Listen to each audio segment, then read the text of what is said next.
Jadi murid-murid, kita ada rangka. Fungsi rangka adalah untuk memberi kita sokongan. Jadi semua haiwan dan tumbuhan memerlukan sokongan untuk kepelbagaian benda seperti bergerak, melindung organ-organ di dalam badan, untuk tumbuhan supaya boleh bertumbuh ke atas dan mendapat cahaya matahari. Fungsi utama rangka haiwan, ya, hari ini kita bincang haiwan bukan tumbuhan. Fungsi utama ialah untuk menyokong berat badan kamu, untuk memberi bentuk kepada badan haiwan-haiwan, dan ini penting untuk kita kerana bila kita melihat haiwan, kita boleh kenal pasti haiwan tersebut berdasarkan bentuk badannya. Dan akhirnya rangka bersama dengan otot boleh memberi pergerakan kepada haiwan-haiwan. Pergerakan amat penting kerana haiwan perlu, pertama, mencari makanan, dan kedua, mungkin mesti melindung diri daripada musuh. Jadi, pergerakan amat penting. Seperti kita kata tadi, kita ada 3 jenis rangka. Kita mulalah dengan rangka kita, iaitu manusia, iaitu rangka dalam.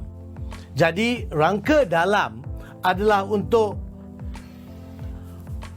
haiwan-haiwan vertebrata, iaitu mamalia, burung, ikan, amfibia dan reptilia. Apa saja haiwan yang masuk ke dalam golongan vertebrata mesti ada satu rangka dalam.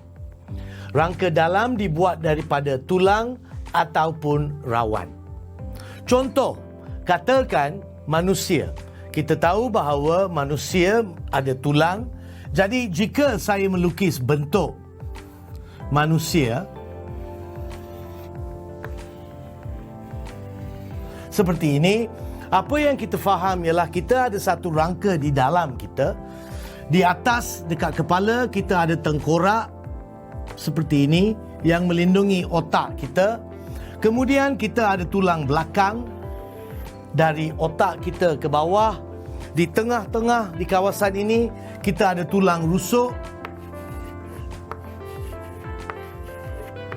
Kita juga ada tulang di atas sini yang menghasilkan anggota hadapan kita. Kita juga ada tulang di bahagian bawah di sini yang menghasilkan kita punya anggota bawah, iaitu kita punya kaki. Jadi inilah rangka kita. Di sekeliling rangka ini kita ada kulit, kita ada organ-organ yang akan meletak dan melekat kepada ini. Kita ada kita punya jantung di dalam sini dan yang melekat kepada kita punya tulang. Ingat, kalau organ kita tidak melekat kepada tulang, organ kita akan jatuh kerana daya tarikan graviti. Juga jantung kita, peparu kita dilindung oleh kita punya tulang dekat kawasan rongga toraks kita. Jadi itu amat penting. Kita juga boleh membuat rangka dalam dengan mengguna rawan. Contoh yang paling baik ialah kita punya ikan hiu. Jadi ikan hiu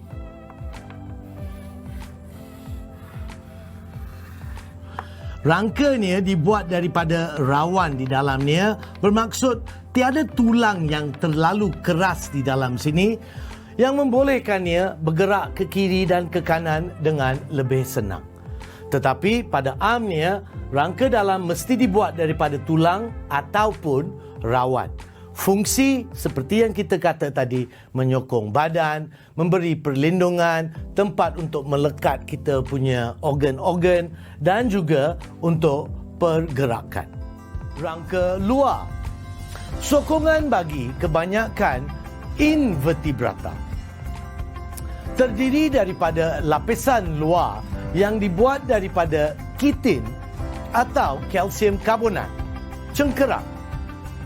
Fungsi utama adalah menyokong berat, perlindungan, tempat untuk melekat organ dan pergerakan.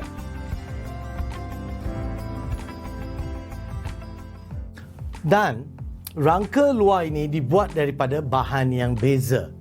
Untuk kebanyakan invertebrata darat, iaitu seperti serangga dan sebagainya, kita punya rangka dibuat daripada satu bahan yang dipanggil kitin, yang keras, kalis air, ringan. Dan untuk kebanyakan invertebrata yang hidup pada amnia di dalam air, seperti kita punya udang, kita punya ketam dan sebagainya, rangka dibuat daripada kalsium karbonat.